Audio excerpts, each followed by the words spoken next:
11 12 13 14 15ស្លឹកក្រោមអាស្លឹកសៅហ្នឹងគឺ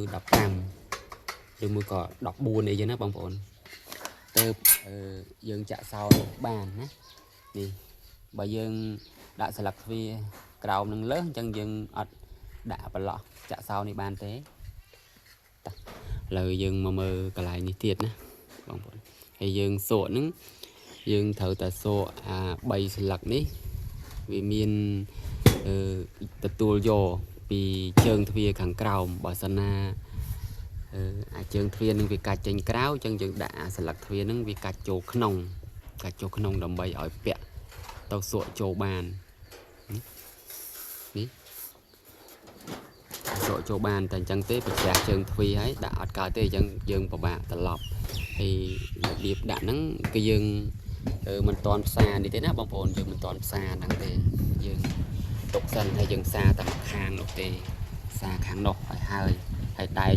មួយហ្នឹងក៏យើងអត់តាន់ផ្សារដែរពេលហើយយើងលើកយើងមូវាមកមូវាហ្នឹងយើងយកអានេះយើងគិតជុំនេះណាបងប្អូនបើខ្ញុំ2 ម៉ែត្រកន្លះកម្ពស់2 ម៉ែត្រកន្លះហ្នឹងគិតទៅ38ជុំ38កលៈយើងរាប់អានេះពីនេះយើងអត់គិតទៅជុំទេណាបងប្អូនយើងគិតពីអាហ្នឹងយើងទាញអាហ្នឹងមក1 2ណាហើយយើងពាក់ទីមក3យើងពាក់មក4អញ្ចឹងមក5 6 7 8 9ទាញមកក្រោមរហូតទាញមករហូតដល់តែវាបាននេះទាញឃើញទេនេះទាញចឹងតមកដាក់នេះទាញទៅទៀតហ្វឹបណាចឹងយើងគិត2ណាហើយបន្ទាប់មកយើងដាក់នេះទៀតយើងគិត3ណាយើងទាញចឹងរហូតឲ្យដល់38ណាបងប្អូន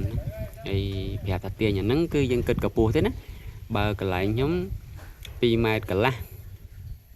ចឹងយើងគិតទៅទាញមក38ដងចឹងស្រួលបាត់បើកណាបងប្អូនហើយបន្ទាប់ពីយើងទាញហើយយើងត្រូវមូលនេះអានេះវាមានប្រឡងវាមូលបងប្អូនយើងទាញខ្នោះវាហើយយើងទាញឲ្យចំហើយយើងដាក់មូលវាមកណាមូលឲ្យជាប់នឹងមកនេះចៅរបស់វានេះយើងមូលរឹតអានឹងមកដាក់រងដាក់ឲ្យត្រឹមត្រូវមកហើយយើងមូលវាឲ្យជាប់មកពេលណាដែលវានឹងហើយណាបានហើយយើងចាប់ដើមលេងនេះហើយយើងអាចដាក់ខ្លាញ់គោបន្តិចហ្នឹងណាបងប្អូននេះដើម្បីឲ្យវាស្រួលចឹងណាបងប្អូន